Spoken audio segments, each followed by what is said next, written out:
Hello and welcome to B Shifter. John Vance here. Today, Nick Brunacini and I are just hanging out, talking about fire station bathrooms, fire station aesthetics, bad bosses, good bosses, and a little bit more. So we just let the conversation take us to where we needed to go during this particular day. So we hope you enjoy it on this B Shifter. Is Archie Bunker across the hall? Archie! I kind of feel like Archie just used the turlet. I should hear a newspaper ruffle. Nick and I are in the studio right now, and we just started rolling audio, and I don't think anyone listening could hear it, but we actually just heard the toilet flush. And I thought this was a pretty soundproof room, but it's pretty amazing how stuff from the toilet always makes its way through, and then other sounds don't. I mean, I think it has to do with vacuums and small circular spaces pulling. Yeah, there's some kind of reason behind it. And negative kind of energy science. and airs, and there's got to be something. Yeah. It's crazy, man. It's the first time I went into a certain fire station, older one, kind of off a downtown area. I'm brand new, and I walked in, and this was a station that had been built in probably the late 40s, early 50s, and it had like 4 toilets in it, but there were no dividers. They were just against the wall, and I was never in the military or anywhere that had that kind of setup. And, you walk in, and the engineer, who was an older gentleman, was taking care of his business, and it was a new experience for a young firefighter. You thought, oh, this is going to be different than what I'm used to. Mm-hmm. It was, I don't know, you grew in ways that you didn't know you were going to, and you did very quickly. You just had to. It was like joining a Greek cult almost. Well, so where else other than jail do you have to sit out and have everybody watch you making dookie? Yeah, it's exactly. The military and those old fire station because I had a fire station bathroom that was the same, but for whatever reason, I don't know if it wasn't unisex or so it ended up being the women's room. The women's room was the one with and finally there was like a complaint, and we put the dividers up. But I don't want to look at anybody, or like you talk to the military guys and they talk about like latrine duties, like out in the field where they have to do it back to back. Have you ever heard that deal? Where they dig a hole and like 2 guys go back to back and then do their business, and then they fill the hole back. It's like, I don't need human contact while I'm expelling and evacuating. Yeah. It's kind of a private thing. Just culturally. Yes. I mean, that's the way. In fact, those were some of the improvements, I think, during the course of our careers to fire stations is they made them more comfortable. But that also kind of has led, well, it falls in with social media and everything else and the internet and just kind of having your own thing, is it lent itself to the I don't know, the singularity of firefighters and fire stations now. Mm-hmm. It used to be when you got hired, everybody did everything together. It was all in the main room. And, and technology didn't lend itself to going into the dorm and doing this and that. Well, the dorm was just a big ass room with beds in it. And the better dorms had like a pool table in the middle. So, it was a much more fraternal arrangement for the way we lived. Did you guys have the old-fashioned group showers? I had the bigger stations. It was like the studio with 8 shower heads in it. Yeah. That wasn't, although that's not as bad as toilets, but still, I don't want to shower with anybody either. Yeah, but that was almost a holdover from high school. Yeah. High school athletics, you're all in the shower together, and it's just a lot of snapping towels. Oh, exactly. Coaches why is the coach always standing there? Yeah. Get the towel, boy. Get the towel. Here you go. Back to the more clean and original point of the fire stations becoming more comfortable. We just designed a new fire station, and there's a really nice day room. It's got a lot of natural light. It's a big kitchen. We designed it with the intention of everybody hanging out together and having more of that collegial environment. And the battalion's work out of that station, and they don't even want people bringing laptops to the kitchen table. It's like there's a table off to the side. If you're doing something for your side business or even filling out reports, do it over there. Make this our like hangout area. And the weird thing is about that station is even the TV isn't on that much. I mean, they've got a giant screen TV in there, and they do hang out a lot, and they purposely wanted their rooms just to be sleeping rooms. They asked that we not put TVs in there. They wanted it to be like, if you got to go rest, relax, sleep, you go there, and then everybody else is hanging out in the lounge, and they hang out a fair amount. I mean, because I hear other fire departments where everybody goes and does their own thing, and I'm really, I'd want to do it. I mean, I always look at things as a fire chief. Would I want to do this? You know, and it's like, yeah, I'd like to do this. I mean, it's a great kitchen. It's a nice area. I think everybody has a great relationship and in a professional way. But that's a good design. But I hear these other departments. Well, I went to one recently where each room was like a hotel room. I mean, it was literally like you walked in, there was a foyer, there was a hanging area for your clothes, your own private bathroom, and then a private room with a desk, a TV, a Barca lounger, and a bed. To me, that starts to get everybody away from each other. And, you know, it's one of the reasons people are drawn to this business. I think it's because it's a team sport. And the thing that we discourage is people who don't want to play in that environment. The last station I worked in, well, the next to last, was what you just described. Everybody had their own, they didn't have their own bathroom, but they had their own, basically, TV and a set of lockers. And so you had everything you need that you could camp in that room all day long. And it was different than you were used to. You know, you hadn't grown up in that kind of system because everything was so all right there. There were a lot fewer rooms in old fire stations than new ones, I guess. So, and it changed the way we socialized. I mean, the internet and everything else did. You know, the joke was back in the day, and this was before VHS, was 1980s when I started. So there weren't tape machines yet, and it was all just 8mm projectors. And you would watch home movies, and then there were other kind of films that you could get from Europe and things like that. But you had movie night, and, you know, you talked about that back. You know, you can't do that today because it's just not acceptable to watch certain things. You shouldn't, you know, whatever. But the whole group was together doing it. And then VHS came along, and that just became a different technology. It was easier. Well, today it's all digital, and everybody's got their phone and this and that, and it's all on a Wi-Fi. So you go off in your room, and they only see each other when they get on the truck. And you're like, this is kind of sad. It used to be that we spent a lot more time engaging with each other, I guess. I wonder about mental illness and some of the issues that we're seeing firefighters have when they seclude themselves so much. And if that's some of the issue, because we talked about before we rolled the mics on, messing our kids up, because every time we're around a meal table, we're telling some story about some gross thing that happened. But you know. That's it. They just roll their eyes. Yeah. And, Jesus Christ. And it's because we talk about stuff like that. We just get it out and we talk about it. We might be messing our children up by doing that, but you know, I worked at a station with kind of an older, well, he was a veteran. He'd seen a lot. I think of even like a Korean War guy. I mean, that's how long ago it was.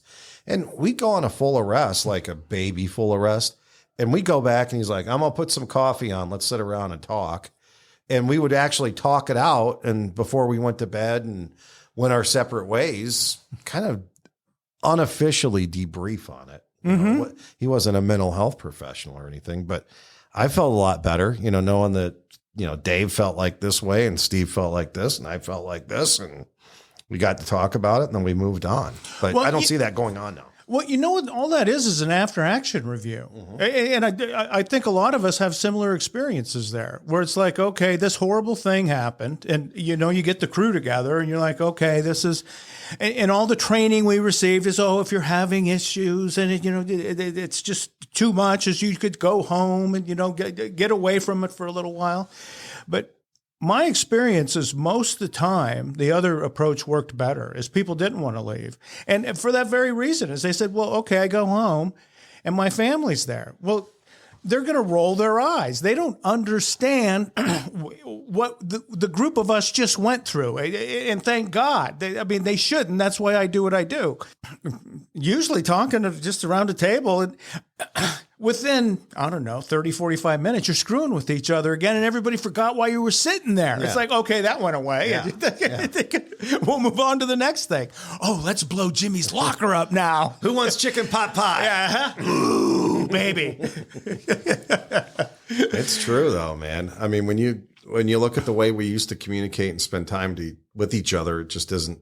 That's not the same anymore. I don't see that happening. Well, I think it's a society thing right now. You look at, just kind of the nonsense that's gone on, the pandemic and all the other goofiness, and people are just trying to get their shit straight, it seems. I think that's half the reason the TV's never on. I was telling you the TV's not on because if you put the wrong news program on, Jesus, half the shift is fighting with each other because you got, hard right, hard left, and they just can't let it go. And, I always had, even 15, 20 years ago when some of this stuff was starting, I was like, either ESPN or Telemundo. Let's just agree on one of those two channels. Or some local news channel, because we'll see ourselves at the fire or whatever it was. But the bullshit that we're going to choose up sides over what we watch on TV.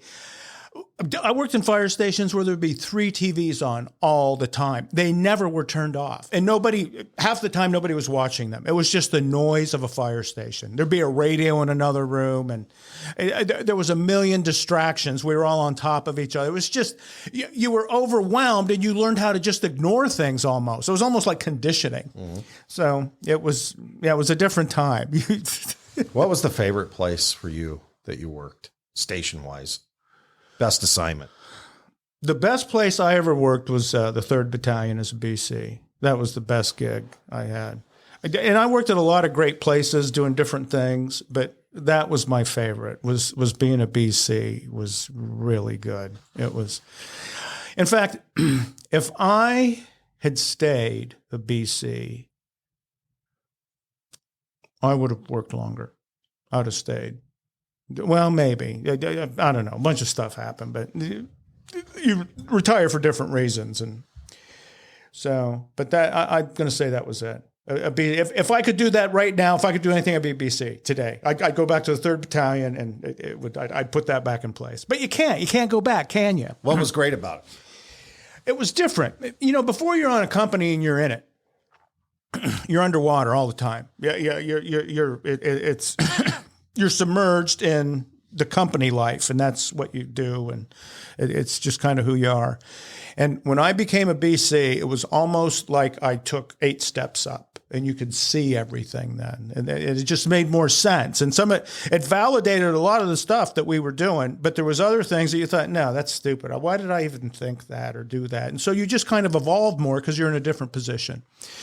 So I found it to be the best of the whole deal. And it came at a point in my life where I was older, and it was like, okay, I don't want to be. Garrison said it the other day, says, I'm sick of going in other people's houses. I don't want to be vomited on anymore. I don't want to see that anymore. Or do a BC, you got to be there and you got to run it all, but you didn't get it on you, I guess. So it was, how about you? When I was working as a firefighter, we never had battalion chiefs because my systems were small. Mm-hmm. And I was always the one as the fire chief that instituted, hey, we're going to have battalion chiefs now. So because I was in growing fire department. So captain was the highest rank on the shift. Mm-hmm. And now I look at our battalion chiefs and I feel like the dad that wanted to be the quarterback on the high school football team, but I never got to be. And I'm a little freaking jealous. I mean, and their office, we've got a big office, but their office is across the way from mine. And I gaze over there once in a while. And it's like, man, I wish I had their job. I mean, and they have their hard days and I'm not diminishing what they do, but it seems like the best job on the fire department. It really does. It really was. And it was the most chill time probably. And I don't know, for whatever reasons, it could have been where I was at that point in my life with my family and everything else. But I don't know, it was just a lot more chill. And then I was a BC when Southwest Supermarket happened. In fact, it happened in my battalion. I got relieved that day in C shift. There was a C shift fire. So, and then that incident ended up, went with shift commanders about a year later. And so that became the new thing. And so we're going back to shift commanders after we haven't used them for like 20 years. And it became like the captain paramedic thing. It's all the chiefs wanted to be a shift commander then. That was kind of like the Han Solo of the deal. So we all go through that, and I became one of those. And about, I don't know, it was a year and a half into it, and I thought if there was any way that I could unring this bell and go back, it was it was too much, and you just became saturated. So that was the nice thing about a BC is you could get away from it too, is you were low enough that they didn't suck you in all the time doing other shit. So you had more autonomy in your life with your time off and everything else. When I became a shift commander, it was 2 days on, 1 day off kind of a thing. So you'd work 24 hours, you'd work 8, you'd have a day off, you'd go do it all over. It was that way for a long time because it was almost like being a brand new training chief in charge of a big fire department where you had to fix some operational things that was going to take some work. So now, with what ended up happening, it was a good group, and we had a great time, and all of that. But it wasn't the 3rd Battalion, man. Yeah. That was honey.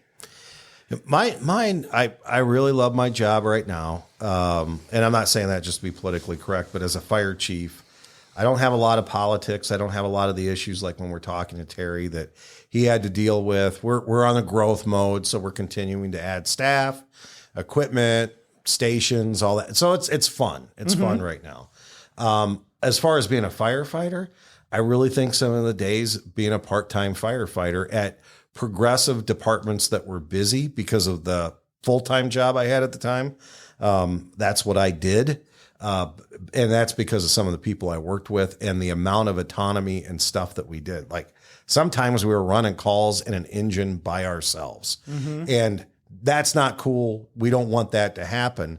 But some of the situations you'd get into, or thank God, the backup is here and that kind of stuff, or the fun we would have with each other was just, I was on a department that were running 3,500 calls a year, and we were doing it with all part-timers. So we were, and we didn't go on every medical call. We were getting fires, and we were going to working fires, and we had a really good chief who followed your dad. And this is in the early 90s, followed your dad. Command was a big deal. So we had command on every fire that we went to. It was in a strategic place. So it wasn't in a way that was being done, on the sidewalk or anything like that. And our training was really good. We were a training fire department. We trained all the time because we wanted to be good.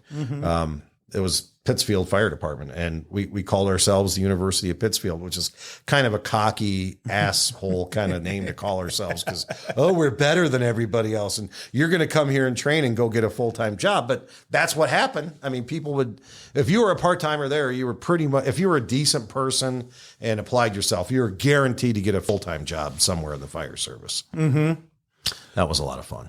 Yeah, it was. It was the other part of it. This was, I don't know, advantage of working where I worked is because we were kind of progressive and innovative and all that, and always looking for a better way to do things. Is there was a ton of opportunity personally to get involved in things and learn stuff that you normally wouldn't associate with firefighters doing, and. Yeah, I was a brand new company officer, and I don't know how I ended up doing this, but we were involved in a critique, and our company was at the scene, and so somehow I ended up helping make this critique. Well, the next time they needed one, the chief who was in charge of it called and said, "Hey, we work together, blah, blah, blah." Sure, yeah, great. So over a period of about a year, that turned in to learning how to use computers, which was kind of a brand new thing in the late 80s, early 90s. And so I learned how to use Photoshop, which was a brand new program then. It was it was insane. So it was all of this was brand new technology that was coming in. And it was just, we saw that we could use it to make better stuff. training material, because we're using old mimeograph test and stuff where it looks like a pirate drew it on a piece of parchment 1,000 years ago were your graphics. So we kept learning more and more of how to do like the digital technical piece is to just produce fire-related stuff. Well, that paid dividends because you had a group of people then in the fire department that kept like current training content that we would just give away to people. So over a period of time, we got better and better at being like graphic designers and laying out kind of training programs. So that's where we learned how to do all that stuff. And then it just, because of who my dad was and what he was doing, is at one point it intersected with him and my brother and I with the second edition. And that was kind of, we were putting that together when I was a BC. So that was the other part of this, is you could actually test this stuff. And that's really where I learned, that was the other part of the education piece, is on a company, you believed a certain set of things because that was just what you saw and did every day. So we were, I worked on a ladder as a captain for about 10 years. And so you took that experience. And well, once you become a BC, you're like, well, this stuff I did really didn't have that big an effect, and this stuff was a little bit bigger. So you just kind of knew, as a friend of mine, a mentor said, you need to know sin to fight sin. So you knew where all the stuff was, and you could kind of, and it made you, I think, a more legitimate boss to that group of people that would push things a little bit further than maybe the other companies would, especially like at hazard zones and stuff. So you got to work with a bunch of people who were like-minded, and and you mentioned it. It was like the news, as you break into groups. Well, no, you didn't have a choice during my career. You were part of the group, or you were not, and it was good, bad, or otherwise. It worked well for us at the time, and we had a blast with it. So it's yeah, it was good. More cohesion. Well, it was just it was a more primitive time where we all kind of, I don't know, maybe had more patience for one another, whatever you want to call it. And we were a diverse work group too. I mean, there was 6 of everything in the Phoenix Fire Department. So, I mean, that wasn't, and there wasn't a whole lot of fussing with each other. We were respectful, but you would still blow Jimmy's locker up occasionally, do the shit you shouldn't. As a chief, potato cannons. You just knew, no, please put the goddamn thing away. I know how this ends every time. Give me the hairspray. Exactly. You don't get to use that. No more Aquanetta for you, Jimmy. Yeah. And there were those things where, like, occasionally you'd be in a chief's meeting and something would happen in your battalion and they start talking about it. And eventually some boss would say, where was the chief? And you're like, well, I helped do it, so I'm as guilty. And we were trying. We won't do it again. Yeah, though, boss. exactly. Uh-huh. Now, if you promise, there will be no more repercussions. And it worked well. We took care of one another, too. So it was, yeah. Who was your favorite boss? Mine? Probably a guy named Dennis Dote. And I had worked... my dad tried to get me to take the BC's test like a year and a half after I became a captain. And I thought, what the hell is wrong with you? I'll never take that test. I am a dragon slayer. Yes, we save the world daily. I will not listen to your gibberish. Be one of these chiefs you talk of. So... And what he did, and I know he did this because he told me, is he sent the worst chiefs to be our chiefs. Mm-hmm. So that didn't work very well, but there was a gap where they sent us a guy named Dennis. And Dennis Dote was he had been a paramedic captain, promoted to battalion chief. And I really didn't know what to expect. I thought, he had a little more seniority on me, but he'd been a paramedic his whole life. So, and that's kind of the thing he had done. And so he wasn't a ladder person. He was a paramedical person. But he was a lunatic. So we got along very well. And then he was extremely tactical. He was probably the most tactical BC I worked for, which was... I don't know if that's saying a lot because a lot of them weren't very tactical. But it was unusual because he was more of a younger paramedic guy who had gone down. But he just knew. He says, that's the stupidest thing I ever heard, like something tactically. And I respected the shit out of that guy. one night. He became our chief, and he had been there for about a month. And you're like, okay, we'll see how this goes. And we went on a fire, and the first engine there was notorious for the stuff this older captain would do routinely. He wasn't good at hooking up with his crew in hazard zones. He was more of a front seat guy. And he was older, and he was very intelligent and hard to deal with. He was a goofball of the first order. He was in the front seat of his truck, and he was command, and there was a couple trailers, I think, that were burning, mobile homes, and we get there, the whole thing gets knocked down, and 15 minutes later, I see him get out of his rig, and he's walking over to this engine where this captain sat. He hasn't got out of the truck. We're all filthy, and he's sitting in the front seat. He's wearing a pair of PT shorts, no shirt, and smoking a cigarette. Doak goes over and he kind of motions for him to get out of the truck. And so I see them, and he's taking him away. So he's taking him behind another trailer, behind his truck, so no one will hear this. So I sneak to the other side. So I kind of, and man, he tore him to pieces. Almost to the point where, it started to be uncomfortable for the old guy, where it's like I could see, and it didn't last 5 minutes, and it was done. And then he turned around, and the old guy kind of straightened himself up and went, and then he did the after-action review, and it never came up. He never mentioned a word. You didn't even know it happened. I just kind of... And so then I thought, no, he's serious about this. This is the first time anybody said anything to him about not... And boom. So, and that's the way he managed stuff. He was an excellent IC. We had a fire attack one night that we probably shouldn't have made offensive because the building fell down while we were trying to beat our way into it while the company in the back was bailing.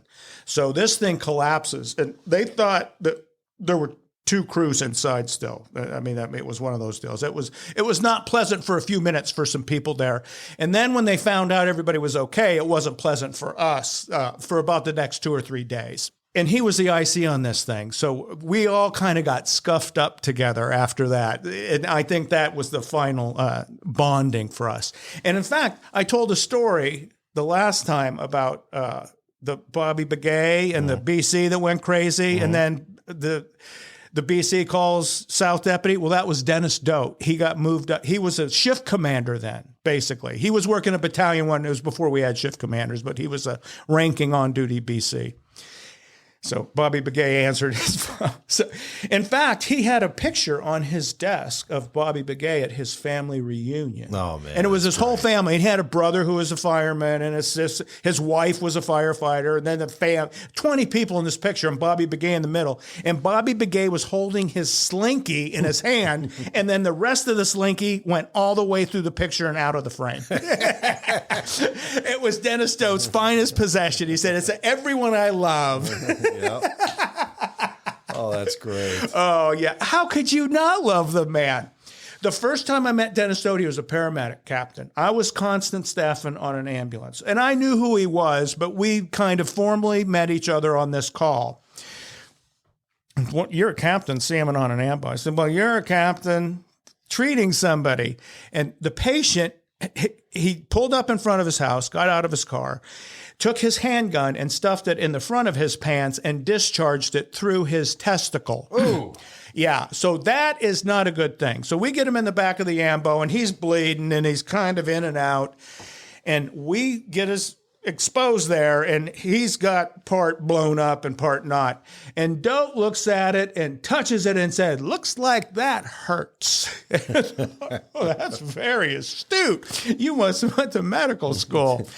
And so he provided the best treatment he could with ice and an IV and the rest on the way into the hospital. And we, talked about whatever was going on at the time. So that always became kind of the reference point for when we would see each other, is at least we didn't lose our junk. Yeah, we were bonded by that. Well, and it sounds to me like there was a leadership lesson that you got to witness, and I don't think everybody really probably observes the way that you do, where, you don't, Yeah, they say don't criticize in public. You do that in private, but you take somebody around the other side of the truck, have that talk with them, and you don't shoot them in the head in front of everybody, so to speak. Yeah. You do it, you take care of it, you move on, and it doesn't become everyone else's business. Mm-hmm. It's between you and that firefighter. That firefighter is going to respect you for it, and everybody else will see the way to lead like that isn't going to humiliate somebody if they're not doing what their expected performance is. And that's the effect it had, Vance, is that captain he didn't sit in the front of the truck anymore. It's after that conversation, he got out, and he was not the kind of person that was inclined to do that. I mean, he was an insubordinate, stubborn old man. Mm-hmm. This guy was, he was one class short of becoming a psychiatrist. And what happened is at the end of, I guess you have to go through serious therapy to become a psychiatrist. That's part of your education. And he got to the end of it, and it was, he said, I'm not interested in finishing the last class. He says, you thought, Jesus. I mean, he is very intelligent, but just completely disheveled. I mean, he was not a... And aren't a lot of people in that business messed up to begin with? I mean, that's kind of been my experience, that you start talking to them, or the ones that I know that do it, it's kind of like, oh, you gotta, you need this help. You need the help that you're giving. Well, and he said that. He said, Zoloff has saved my life. Yeah, he was a unique character. In fact, this guy's son ended up being murdered around the end of his career. It was an infamous thing in our city. And so anyway, this gets done. And this guy was a generation between my dad and me. And so my father was very familiar with him. And after that happened, he came and saw him and said, hey, this is what's happening in my family now, and I'm doing this. And he says, I'm leaving. And my dad told him, no, you can't. He says, you go take care of your business right now. You are on an administrative assignment. You work for me, and I need you to do this and this and this. And so my dad was doing some kind of a project on personnel, and he needed some shit written. And this guy was already kind of doing that. And he says, well, okay, I'll do that. He says, but I got to go to California for 2 months and take care of this and come back. He says, fine, you take care of that, and this is what we'll do.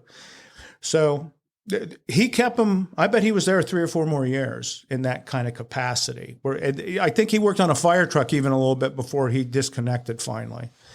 And in fact, it was probably 6 or 7 years ago, before my dad died. We were in Boise doing some blue card stuff, and that's where this gentleman had moved. And we looked for him for a full day. I mean, he tried to hook up with them, but he was kind of hiding out. Basically, he was not. He did not forward his address to the union or anyone else we knew. So, yeah. Might be in the posse comitatus or something like that. I hear he's no longer with us. Yeah. Well, but he was an older guy. Mm-hmm. Made me think of something, because, we have the great examples of bosses, and I've had some great bosses, but then you learn as much from the bad bosses, right? Oh, more sometimes. Yeah. And that's what made me want to promote in the first place, or that's what made me want to be in a leadership. I've had some of the most wretched bosses in the world. Can we talk about that for a minute?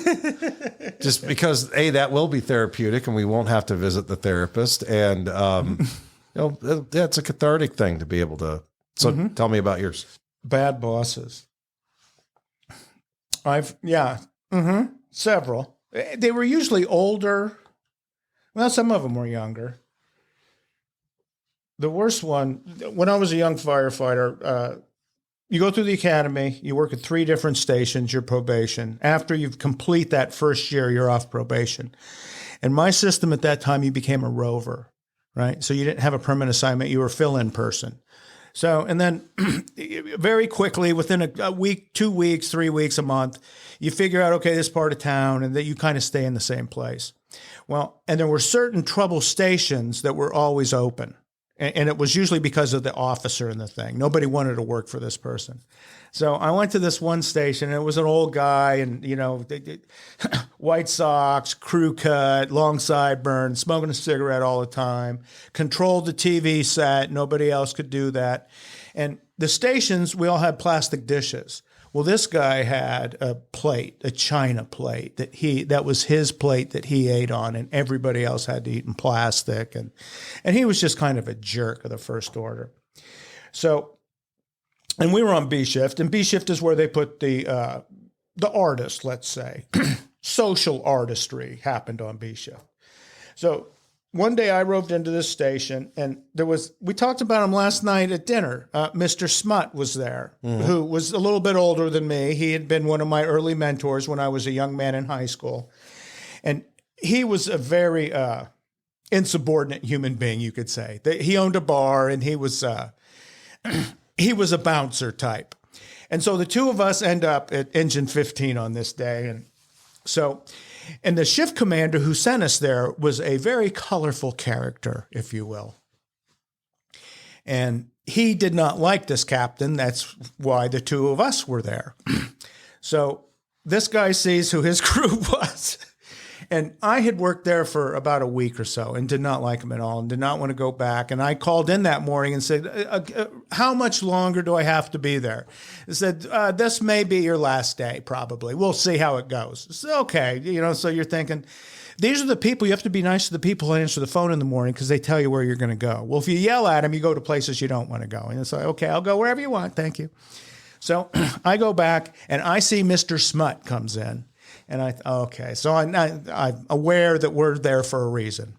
So the first thing Smut does is he goes to the freezer and he takes out the ice cream and he eats that for breakfast. Half a gallon of A shift's ice cream. You can't eat that. Well, I'll put $1 in and we'll be square. Don't worry about what I'm doing, Captain, sir. And we worked in a fire department where a captain, I don't know if they could have really ordered you not to eat something. I mean, it just was 1982. You didn't do that. And I remember the old man going in his office and calling the shift commander to have us removed. He didn't want us working there. He didn't like us. And I remember he was being mean to the shift commander. You don't do that. That's a stupid thing. And I thought at the time, this is why he called. This is why he sent us here. It's so you would call him. And so I'm figuring this out. And he's really quiet and he nods. And he says, I understand, and he hangs the phone up, and he turned around, and he saw me, and he walked in his office and slammed the door, and I didn't see him again for the rest of the shift. And then I went back to that station 5 years later, and I was an acting captain. And I remember that I was used as a captain, and there was no captain spots, so they put me on an engine with him. And he says, what are you doing here? You're a captain. And I said, there's nowhere for me to go, so I'm your firefighter. And he ended up leaving halfway through the shift, and then that was, yeah. He was just an old, mean, incompetent, nasty man. And Tom, we did not like Tom. So what was the deal with the plate? Why did he have a special plate and no one else got to eat on? That was just his deal, is he didn't eat on plastic, and the rest of you Philistines can do this. And he drank out of a ceramic coffee cup, and most of us drank out of plastic cups. And he was just a nasty old man. And I remember that guy. Nobody wanted to work for him, and so there was a younger firefighter that they sent there. And this guy he was like 22 years old, and he was one of those guys that was full of shit and said that he had done everything in the world. He had been in a submarine. He had drove a truck. He climbed Mount Everest. I killed a shark with my bare hands. It's just pure bullshit. Like a big old cowboy guy always talking. Just boo, boo, boo. Never did a damn thing. Well, he was one of those guys that got into financial stuff. And so he started buying on margins and playing the stock market. And so he got this old captain to do this. Well, these guys are buying stocks on in a way where they're not paying for them. So if the stock doesn't do well, you owe whatever it loses, which can be catastrophic financially, which the old man found out. So, and it was the typical deal. They get involved and they make a few $1,000s and they're Rockefeller. And now they take that and they parlay into it. And he declared bankruptcy like 3 months later. So, I mean, he just got more and more miserable. So you would just follow along with his exploits. And that was one of his problems. He couldn't keep a crew. So he got all these lunatics in that had nowhere else to go. So and that would happen in my system. You get these little nexuses of like broken toys, people that just for whatever reason they didn't connect very well. I remember there was a guy, where the CTC got built, Station 30.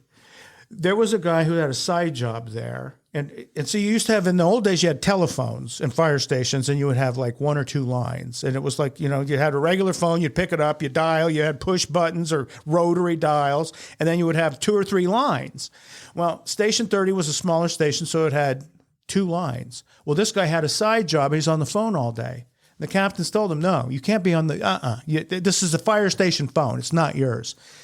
So there's no cell phones. This guy has a telephone installed in his locker, right? And so this is big. So he gets AT&T. They come in and they drill through the ceiling, boom, in his locker. So he puts a phone in, and that's where he does the side business. Where else could you do this? So he's got this phone that he's using, and nobody. They're like, it's driving the whole station. Everybody crazy. They said, Cooper's phone, Cooper's phone. Well, one day on B shift, we're there, and the phone starts ringing. We cut his lock off his locker. Hello? And they say, there's he there who said, what number did you call? And so we wrote the number down. Well, there's half a dozen B shifters now with his number. He was, what happened next, Vance, is the phone had to be removed. It just was. Wasn't going to work out for him anymore. No, not at all. So, and does this shit still happen today? Or was it just like a holdover from back in the 80s? I think there were people who got these jobs, like that captain, who they would never get that job today. On the fire department because they really didn't like providing service. They didn't like going on medical calls. And I worked for captains and some chiefs who came into the service before we started doing EMS. Mm-hmm. And they were still pissed that we're not goddamn nurses. Why are we going on this call? I mean, and this is in the 90s. They're still mad. They're holding this grudge forever. So it's like you would never, as a younger guy, you'd go, they'd never get hired today. Mm-hmm. And you'd know it. And you almost felt sorry for him. I mean, I think a lot about, some of the bad bosses, and it's like, I don't hate them. I mean, I don't hold a grudge. No. It's just, I know it's like, we would never, ever hire you today because you'd be so miserable with going to a toothache at 3:00 in the morning. You would get fired that call. Like, there's no way we would keep that person because they'd probably try to rip the tooth out with a pair of pliers in the back compartment of the fire truck. So, yeah. And the other thing about it happening today, we screen, I think, better for that. When I was doing a job interview, I was sitting on a panel for another fire department, and they were interviewing entry-level firefighters. And actually, this department, to get an entry-level job, you had to have some officer qualifications because it was a smaller fire department. They're looking for people with experience. And one of the questions was, hey, you have downtime. It wasn't a particularly busy fire department. How are you going to fill your days when you're not running calls? And the guy told us, I'm going to run my side business when I'm not going on calls, when I'm making money actually from the city to be here on duty. Even better. I just run a garage out of the back of the station. So I come to just tune up cars all day. Great jobs. He's so dumb, he outed himself and he didn't get the job. But so I still hear it once in a while, those kind of people, but I think we screen them out better. My old man claimed the most betrayed generation in the fire service, in the history of the U.S. Fire Service, was the ones that went from horses to mechanized. And he says that represented the most significant personnel change in our service. And he says when they did that, they should have just got rid of all the horse guys because there was never...